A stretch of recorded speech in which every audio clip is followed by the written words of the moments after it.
SJC-13335, Commonwealth v. David Clinton and another. Attorney Lumelski. May it please the Court, Anna Lumelski for the Commonwealth. The Superior Court's dismissal of the indictments for elder neglect in this case was contrary to the plain meaning of the statute and the intent of the legislature.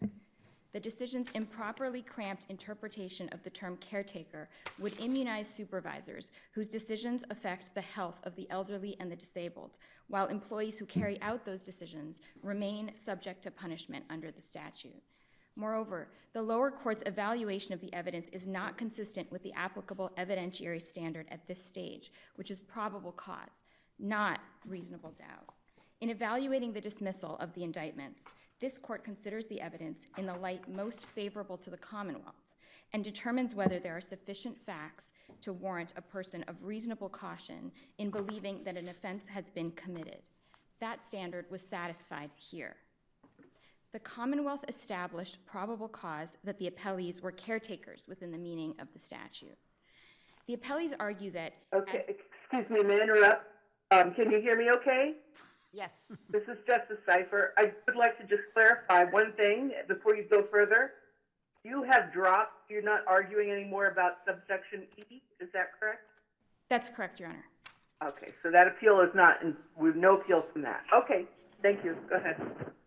Yes, that's correct. Could you start actually with the substantive crime and whether or not wanton or reckless is satisfied in the context of the early days of a pandemic, significant staff shortages, and the issue of what do we do to try and separate people who do have COVID and who don't have COVID? And I recognize, as you said, I recognize that we're dealing with probable cause, but even based on probable cause in the advent of the pandemic, how is this wanton or reckless?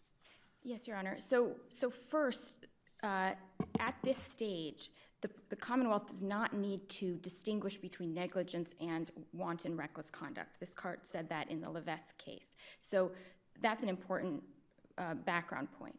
But regardless, the Commonwealth did show wanton and reckless conduct here. One thing that is important to note is that the record is full of evidence of witnesses at the time recognizing how reckless this conduct was, how bad, how poor a decision, and how dangerous a decision this was.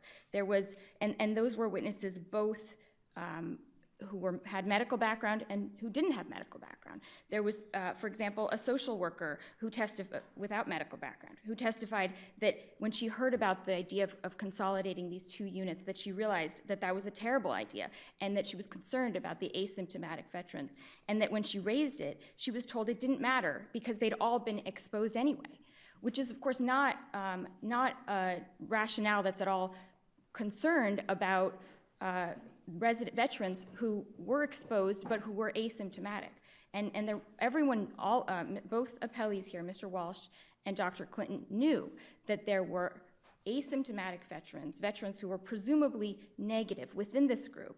And the response was, well, it doesn't matter because they've been exposed, so further exposure is not an issue.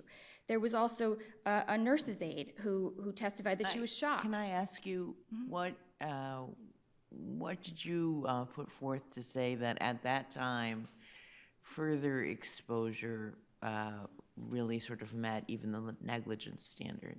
There was the expert testimony was very strong on that point.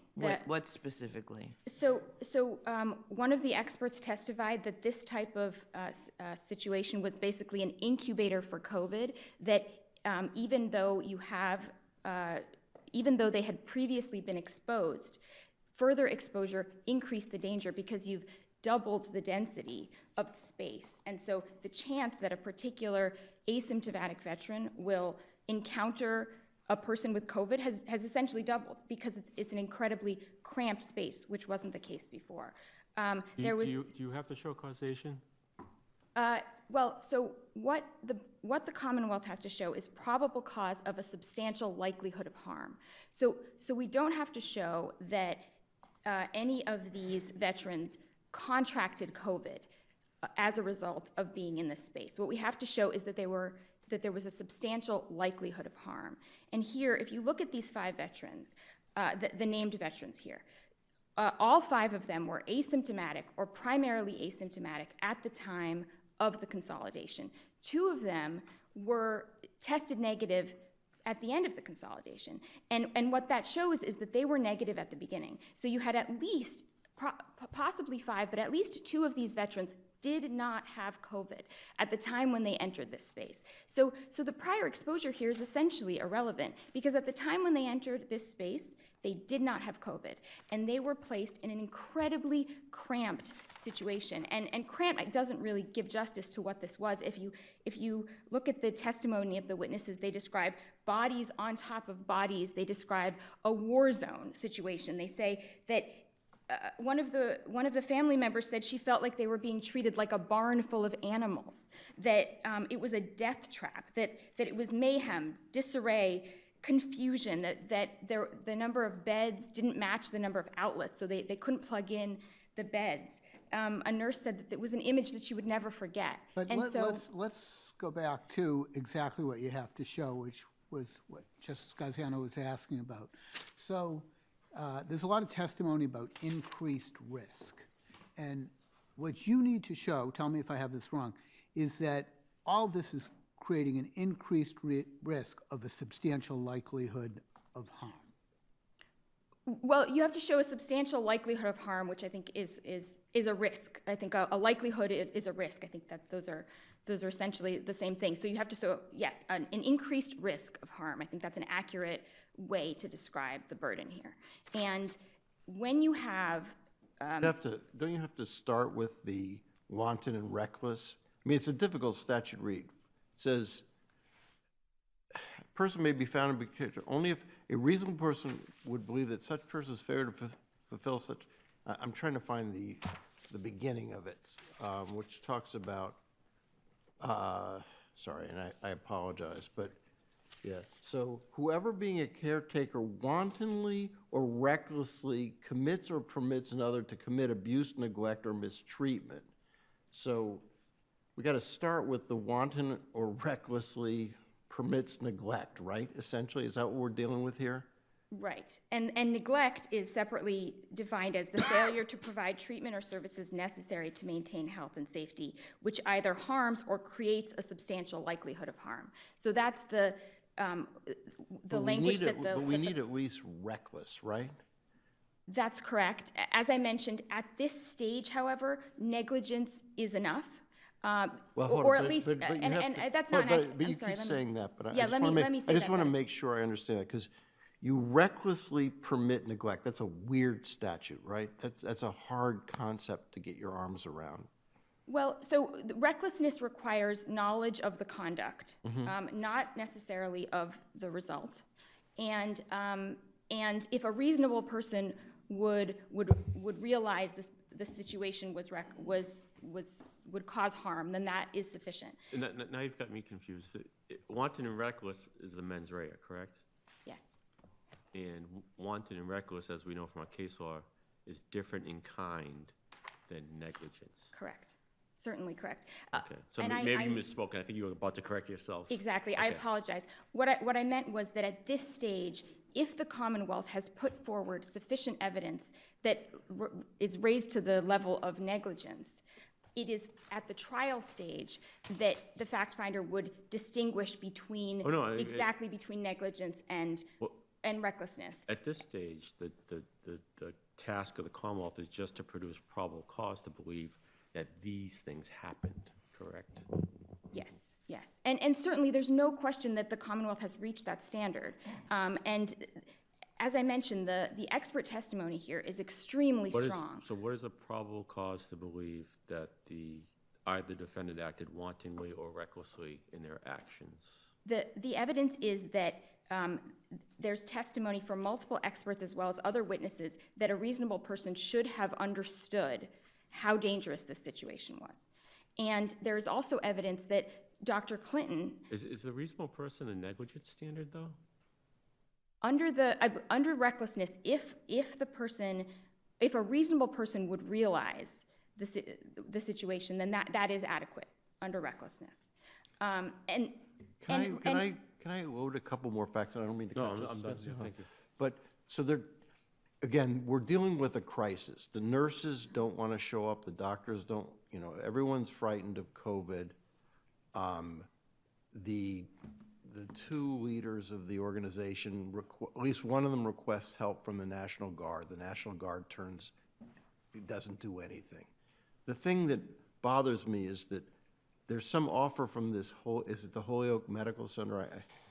But if there wasn't that offer there, what could they do? Because they had no staffing. They have no staffing. They have to do something. But to me, the critical fact is this: there is some availability at the Holyoke Medical Center, right? Yeah. Without that, though, they're doing the best they can, right? 2 points, Your Honor. Well, really 3. First of all, the record is not consistent with them doing the best they can. And I think the Holyoke Medical Center is critical here. But best they can in terms of they've got 2 units, they don't have enough doctors or nurses. I get it. If the Holyoke Medical Center is available, this becomes more complicated. But without that, it's hard to say that they're reckless when they don't have enough people, right? So with respect to the Holyoke Medical Center, the evidence is very strong that multiple different people suggested to the appellees to contact them, or the offer was provided and they didn't take it up. So, for example, the COO, both the COO and the CEO of the Holyoke Medical Center provided statements. The COO contacted Dr. Clinton, spoke with him, offered assistance. Dr. Clinton didn't suggest that there was any issue, that there was any significant problem, there was any kind of dire need. Also, the Bay State Medical Center, there was testimony that they also had space available, were never contacted. The Holyoke Medical Center is a mile away. The Bay State is about 8 miles away. Chief of Staff to the Holyoke mayor testified that he spoke to Dr. Walsh on March 29th. So that's what's reckless, that they turned down even though they're going to the National Guard, which is another federal, that's what's reckless, is that they turned down, because I don't find what they did reckless if they don't have any other choices. But it's reckless in your view, or at least there's probable cause to believe it's reckless because they have the choice of the Holyoke Medical Center. Is that? The staffing issue that was created was the result of their own conduct and their own repeated ignoring of offers for help from the Holyoke Medical Center and suggestions by others to contact them. And as I mentioned, there were Bay State was also available. So if they had moved certain veterans out of the facility, they would have had more space and a better staffing ratio. And another point that is important here is on March 30th, when Valenda Liptak replaced Mr. Walsh, she took a number of steps that that Mr. Walsh and Dr. Clinton could have taken as well. She immediately consulted with a number of infection control experts. Getting her calls returned. I mean, there's a change, and all of a sudden, the National Guard and everyone's being responsive.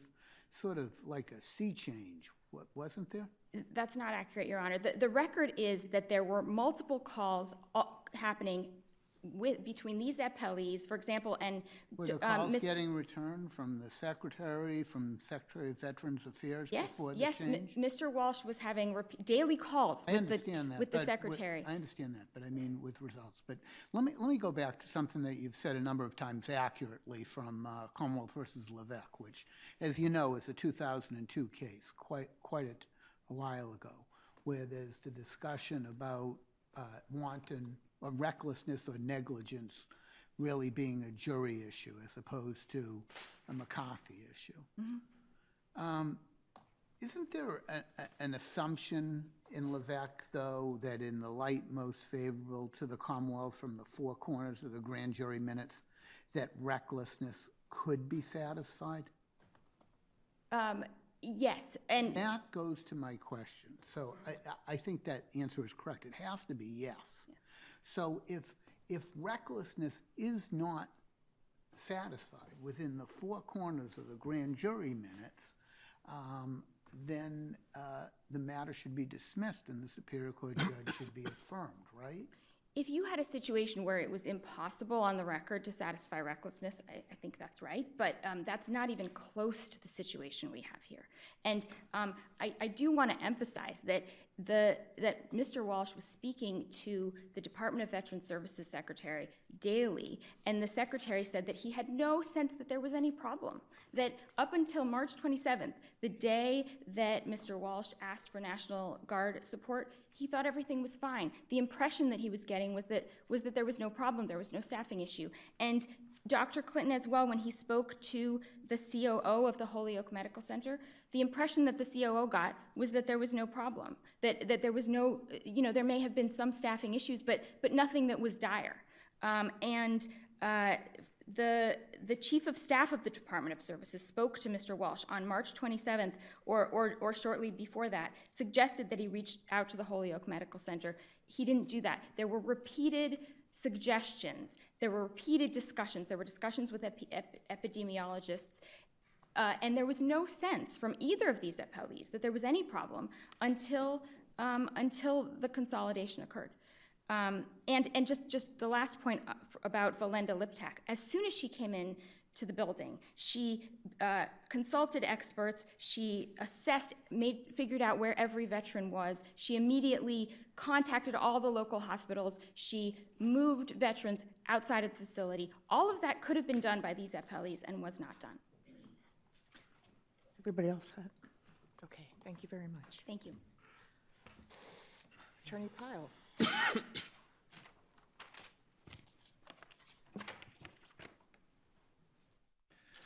May it please the court, Jeffrey Pyle for Dr. David Clinton. There were a number of problems with these indictments. Two of them I'd like to focus on with my preliminary remarks, subject to the court's questions. One is that there was absolutely no evidence that Dr. Clinton met the narrow statutory definition of caretaker set forth in this statute. And the second was there was no evidence that the authorization of the merger, which is the only thing that these defendants have been indicted for, created a substantial risk of harm that wasn't there already. The statute, of course, limits the definition of contracted caretakers to people whose job was to provide. You don't have a whole lot of time. I think you should move to the second point. Thank you, Your Honor. As far as the second point of the causation issue, as the neglect definition is also a narrow definition in this statute. The neglect definition requires an act that, or an omission that harms or creates a substantial likelihood of harm. And the Superior Court judge was fully correct in looking at the entirety of the evidence before the grand jury and saying that there's no evidence that things would have been different if the merger had not occurred. Each of these 5 veterans was the roommate of a person who either was symptomatic or had tested positive for COVID before the merger. Each of these 5 veterans. It seems odd, though. Because they've been exposed, then you can do anything to them? I mean, they're obviously, when they're continued exposure, I mean, I'm not a scientist, but it seems like it's got to increase the likelihood of harm, right? I just don't get that argument. Well, if the statute was written to say any person commits neglect if they create a substantial likelihood of harm or increase a likelihood of harm. It says permits. It's another, and But neglect. why don't you walk us through, okay, because when they merge those units and put all those people together, they are certainly increasing the likelihood of harm that those people are going to get COVID, right? There's just no way that's not true, right? Your defense is they already have it, essentially. Well, Your Honor, I would disagree with that in the sense that the intent behind this merger, as all the testimony showed, was to cohort only asymptomatic people together. What Dr. Clinton is been indicted for doing is authorizing the merger. And the intent behind that merger was to say, all right, let's put all the asymptomatic people in the dining room. Dr. Merchant testified that the intent behind that was good but the execution of it was flawed. And there was no evidence that Dr. Clinton was involved in the execution of that actual merger, because in fact, symptomatic people were put in there. I have trouble with that when there's the Holyoke Medical Center option and maybe a Bay State, because obviously if you can take them and put them somewhere where they're isolated and separate, they're going to be there's much less danger of exposure to COVID, right? Well, number one, there was no evidence that the Holyoke Medical Center was set up for a long-term care situation, number one, or for dementia patients. Really? Or On a probable cause standard? That's where I have trouble. Again, it's probable cause, and we know it is available, because as soon as the new person comes in, she takes advantage of it and moves everyone there. Well, at some point, the National Guard finally gets activated, and the resources that co-defendant Mr. Walsh asked for are finally brought to bear. But the defendants here have been indicted solely for the merger decision, not for the entire course of conduct. Right, but the merger decision has to be looked at in its total context, right? Which is, again, if there weren't the Holyoke option, I don't see how your clients have any other option. But when there's an offer of assistance from someone else to take on these people, isn't that part of the calculus of whether this is a reckless decision or not? No, Your Honor. I think that the question before the court is whether the decision of the merger created the substantial risk of harm. When you're looking at, wanton and reckless conduct, certainly you can... Just to put a fine point on it, the decision to merge wasn't made in isolation, at least according to the record. It was made with the backdrop of the Holyoke Medical Center offering assistance as well. And your response is, well, it wasn't good enough because it's not set up for dementia patients. But is that really where we go at a probable cause standard? Well, I mean, that might be your defense. And kudos to you. But we're at the probable cause standard. What we have argued in our brief as to Dr. Clinton was that there was no evidence that, given the entirety of the situation before Dr. Clinton, that the decision to cohort like patients together within the facility, which is locked, was wanton and reckless in the sense that it totally contravened medical standards. There was no information before the grand jury about that. That might be your defense, that it wasn't totally in contravention of medical standards. But as Justice Kafker was pointing out, putting people together in an environment where there is this rather unknown infectious disease necessarily increase the risk, or at least that's what the record at this probable cause stage is showing us. And increase the risk is not enough under the terms of this statute. Even for probable cause? Correct. Why? Because the when your doctors aren't showing up because they understand, as a reasonable person would understand, that this has become toxic. I'm not going to expose myself. That's why you have the staffing shortages.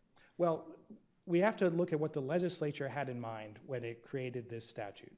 The legislature had in mind the kind of neglect that you read about in the legislative history that we put into our brief, as well as cases like the Cruz case. Somebody is left in a chair for 2 weeks and gets sepsis and dies of it. That is the kind of neglect the legislature had in mind. That is why the legislature wrote that. That's similar to bodies upon bodies, all cramped up in a unit that's supposed to hold, 20 some odd people. They're 40 some odd people. People are dehydrated. People are starving. I mean, I guess, you're really running up an uphill battle, at least as I see it, at this probable cause stage. As the judge found below, there was no evidence that any of these... He's not supposed to find anything below. He's supposed to look at the record and say, is there enough for probable cause? There has to be some evidence of the thing being suggested. There was no evidence that any of these 5 veterans who are listed in the indictments were dehydrated or malnourished at any time. If anything, the evidence is to the contrary. Their records show that some of them were taking fluids. Their records say things like no issues. And even under the McCarthy standard, which, Your Honor, I recognize is a difficult standard for a defendant at this stage, there was no evidence of that as to these 5 veterans. But I guess it goes back to what we're talking about of increased risk of harm or increased risk Right. of a substantial likelihood of harm. The Commonwealth doesn't have to show that this merger caused them to have COVID or caused the malnutrition. They have to show that what they did increased the chances, the risk of reaching a level of a substantial likelihood of harm. That's what they have to show under the definition of neglect. I read the definition of neglect differently, Your Honor. The definition of neglect says it is a failure to provide treatment which either harms, the Commonwealth has not alleged harm here, or creates a substantial likelihood of harm. And creates means bring something into being that wasn't there before.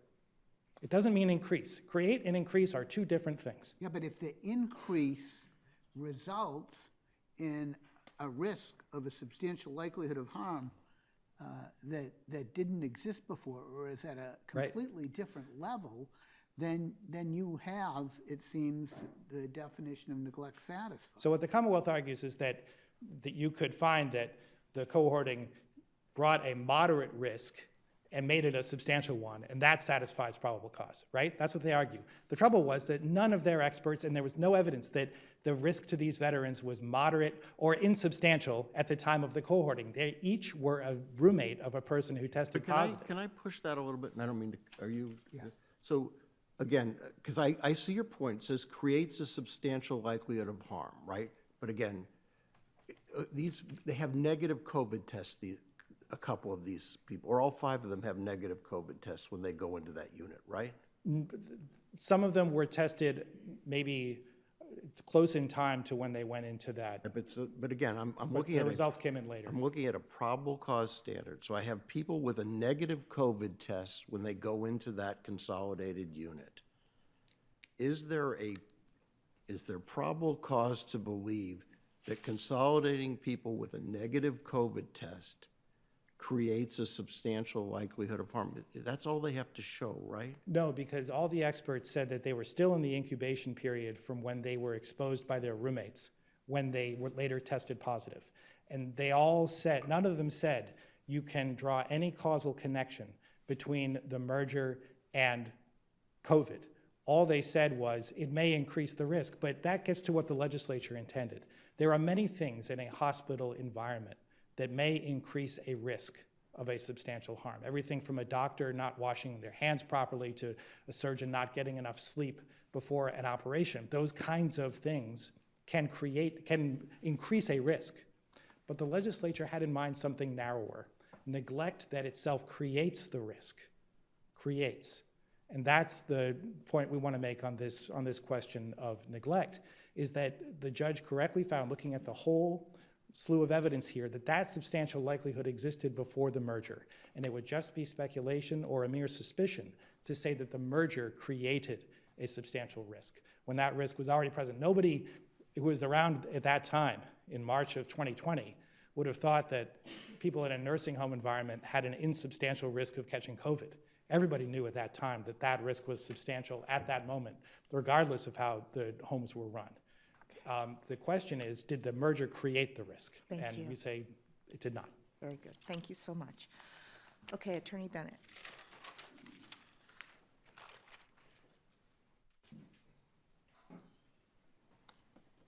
Good morning. Attorney Bennett, on behalf of Mr. Walsh, may it please the court.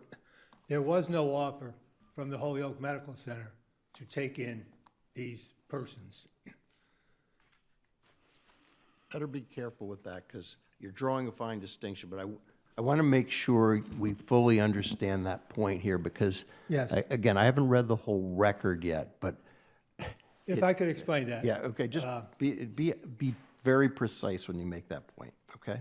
There was no discussion at any time with the Holyoke Medical Center where they offered to take in people from the Holyoke Soldiers Home, to take in people who did not need treatment. That never happened. There never was that type of discussion.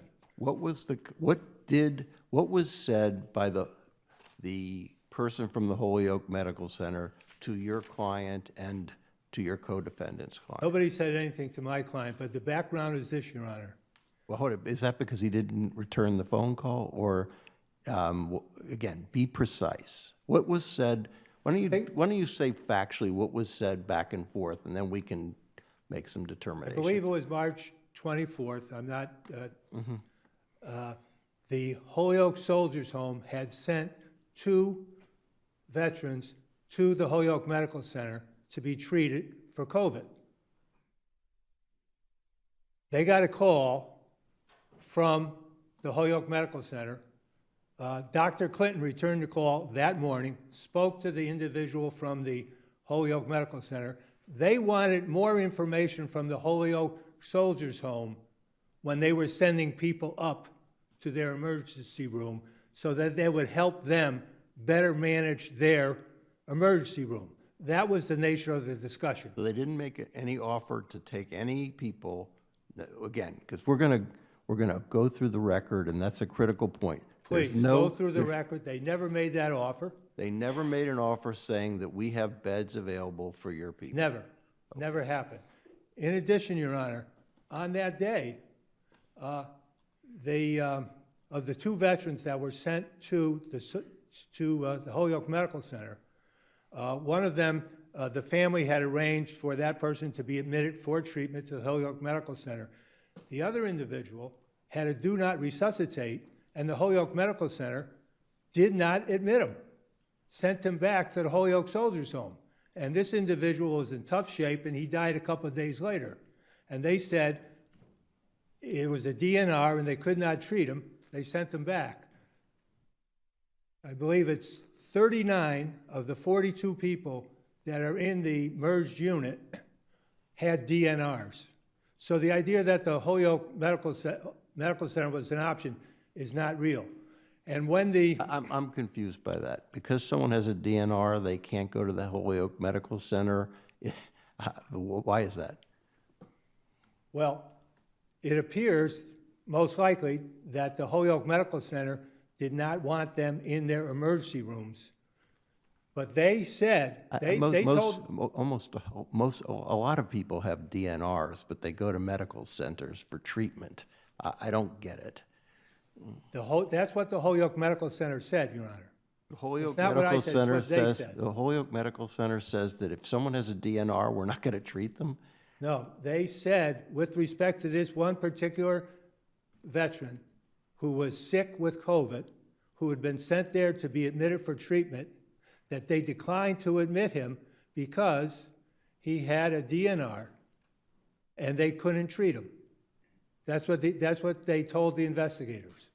So that's why I bring up the fact that you had everybody else in that unit had DNRs, because that is the way that they were treated at the Holyoke Medical Center. Explain to me something. When the new person comes in and she sends all these people over to the Holyoke Medical Center, how is that consistent with what you're arguing here? The only reason they were sent, Your Honor, is because the National Guard had come in and tested all of them.